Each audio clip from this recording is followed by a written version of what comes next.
Good day to you all. நாம் ஒரு மொழியை கேட்க வேண்டுமாயின் நம்மிடம் இருக்க வேண்டிய அத்தியாவசியமான பண்பு இடைவிடாத பயிற்சி, a constant practice. அந்த வகையில் நாம் தினமும் 10 வாக்கியங்கள் தமிழிலும் அவற்றை எவ்வாறு ஆங்கிலத்தில் பேசிடலாம் என்பது பற்றியும் பார்க்க போன்றோம். நீங்கள் செய்ய வேண்டியது என்ன?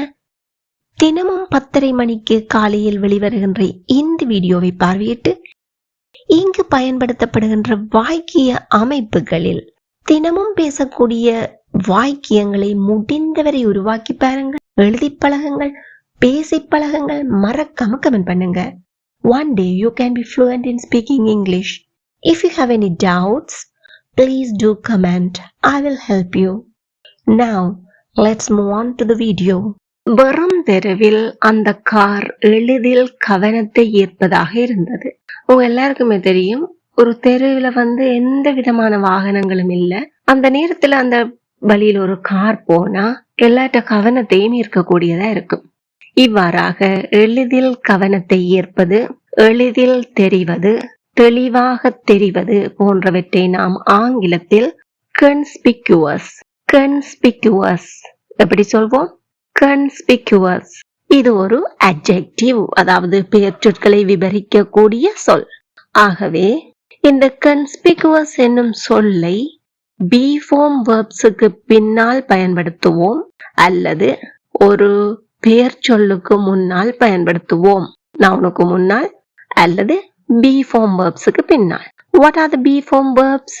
எல்லாருக்குமே தெரியும். பிரசன்ட்ல am is are, பாஸ்டா இருந்தா was were, ஃபியூச்சராக இருந்தால் will be. இப்போ உதாரண வாக்கியங்களை பார்க்கும்போது உங்களுக்கு மேலதிக விளக்கம் தெளிவாக கிடைத்துவிடும். வெறும் தெருவில் அந்த கார் எளிதில் கவனத்தை ஈர்ப்பதாக இருந்தது. கடந்த காலத்தை பற்றி பேசுகின்றோம். The car was conspicuous in the empty street. The car was conspicuous in the empty street. Again, the car was conspicuous in the empty street. அவரது மோசமான நடத்தை எல்லோருக்கும் தெளிவாக தெரிந்தது. ஒரு ஆள் அவர்கிட்ட மோசமான நடத்தையை காட்டிட்டு இருந்தார், வெளிப்படுத்திட்டு, அதாவது பேட் பிஹேவியர். அது எல்லாருக்குமே அவர் பேடா பிஹேவ் பண்றாரு என்பது தெளிவா தெரியக்கூடிய வகையில இருந்துச்சு. அவரது மோசமான நடத்தை, his bad behavior was conspicuous. His bad behavior was conspicuous. எல்லாரும் பாய்விட்டு சத்தமா சொல்லி பாருங்க. Very good. His bad behavior was conspicuous. அந்த சிறுவனின் சிவப்பு தொப்பி எளிதில் தெரியக்கூடியதாக இருந்தது, அதாவது தெளிவா தெரியக்கூடியதா இருந்துச்சு. நீங்க ஒரு அடையாளம் சொல்லிடுறீங்க, யார் அந்த சிறுவன் அப்படின்னு கேக்குறாங்க. ஒரு சிவப்பு தொப்பியோட இருக்கிற சிறுவன் அப்படின்னு சொல்லி. ஏன்னா அந்த இடத்துல யாருமே தொப்பி போட்டு இருக்காமலும் இருக்கலாம், போட்டிருந்தா கூட யாரும் சிவப்பு தொப்பி போட்டிருக்காம இருக்கலாம். அப்ப எளிதில் தெளிவாக தெரியக்கூடிய ஒரு அடையாளம். The boy's red hat, சிறுவனின் சிவப்பு தொப்பி எப்படி இருந்தது? எளிதில் தெரியக்கூடியதாக. The boy's red hat was conspicuous.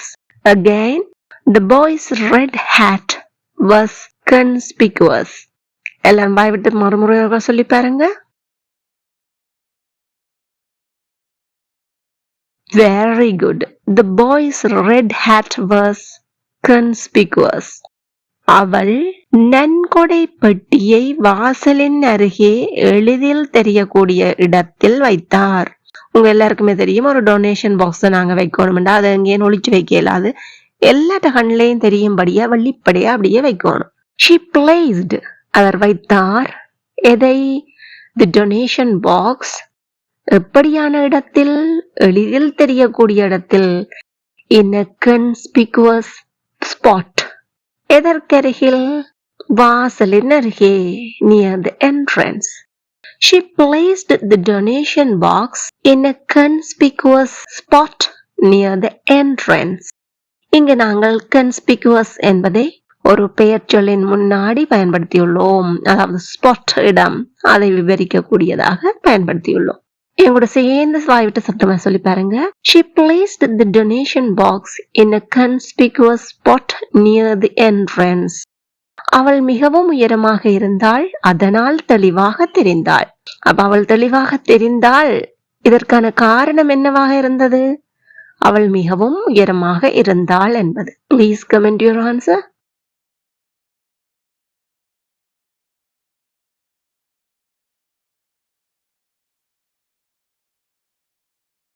Amazing, you got it. அந்த சமிக்ஞை பலகை அதாவது சைன் போர்டு பெரிதாகவும் எளிதில் கவனத்தை ஈர்ப்பதாகவும் இருந்தது. எப்படிப்பட்டதாக இருந்தது? பெரிதா இருந்துச்சு, அதோட எளிதில் கவனத்தை ஈர்ப்பதாகவும். Comment it now.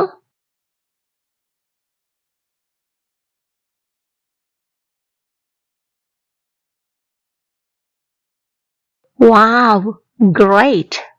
நீ எப்படி இங்கே வந்தாய்? கடந்த காலத்தை பற்றிய வினா. எப்படி என்பது வினாவாக இருக்கின்றோம். அப்போ எப்படி என்பதை நாம் ஆங்கிலத்தில் how என்போம். இதுவே சிம்பிள் பாஸ்ட் டென்ஸ்ல ஒரு வினாவை கேட்கும் போது how plus did plus subject plus V1 form என்றவாறு அமையும். ஏன்? சிம்பிள் பாஸ்ட் டென்ஸ் இந்த ஹெல்பிங் வெர்ப் வந்து did. ஆகையால் how plus did plus subject plus V1 form என்றவாறு வினாவமைப்பு அமையும். உதாரணங்களை பார்ப்போம். நீ எப்படி இங்கே வந்தாய்? How did subject என்ன? நீ. You. Verb என்ன? main verb. வந்தாய். How did you come here? How did you come here? Again, how did you come here? அது எப்படி நடந்தது? How did it happen? How did it happen? எல்லாரும் வாய் விட்டு சத்தமா சொல்லி பாருங்க. Wow, great, you got it. How did it happen? அவள் இந்த உணவை எப்படி சமைத்தாள்? ஒரு சுவையான டிஷ் ஒன்று சாப்பிடுறீங்க, சாப்பிட்டோன்னு அதை பற்றி அறியாவல கேக்குறீங்க. How did she cook this dish? How did she cook this dish? எங்கூட சேர்ந்து சொல்லி பாருங்க. How did she cook this dish? Very good. அவள் எப்படி காரை சரி செய்தாள்? கார் பிழைச்சு போச்சு, எப்படி சரி செய்தா? Comment it now.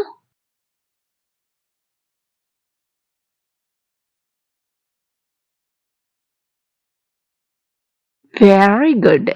நீ அதை எப்படி மறந்தாய்? அது ஒரு மறக்கக்கூடிய விஷயமே இல்லையே, எப்படி மறந்த? Comment it now.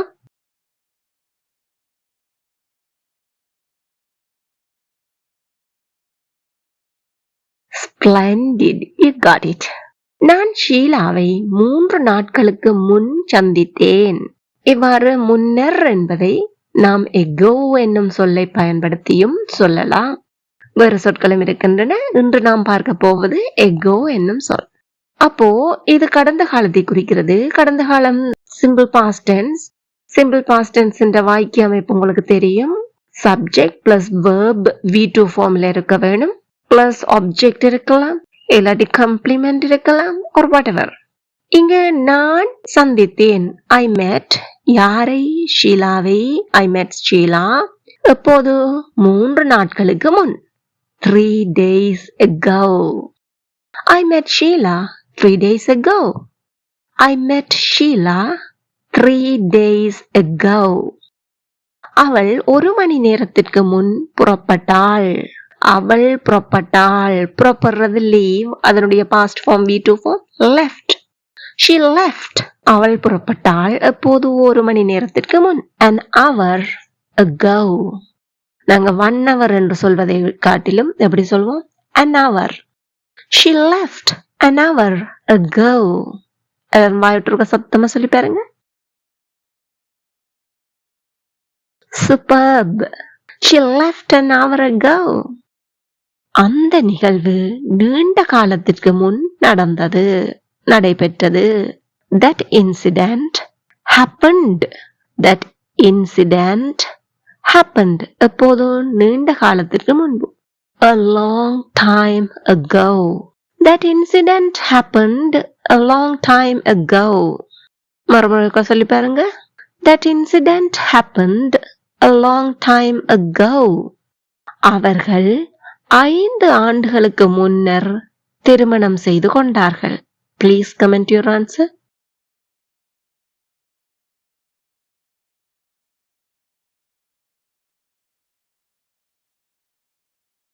Wow, great. நாம் 6 மாதங்களுக்கு முன் இங்கே வந்தோம். Comment it now.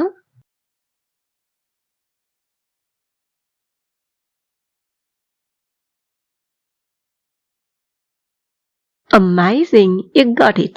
இப்பொழுது நீங்கள் செய்ய வேண்டியது என்ன? Conspicuous என்பதையோ how plus did plus subject plus V1 form என்பதையோ ago என்பதையோ பயன்படுத்தி நடைமுறை வாழ்வில் பேசிடக்கூடிய வாக்கியங்களை சிந்தித்து பாருங்கள், எழுதி பாருங்கள், பேசி பழகுங்கள். மறக்காம கமெண்ட் பண்ணுங்க.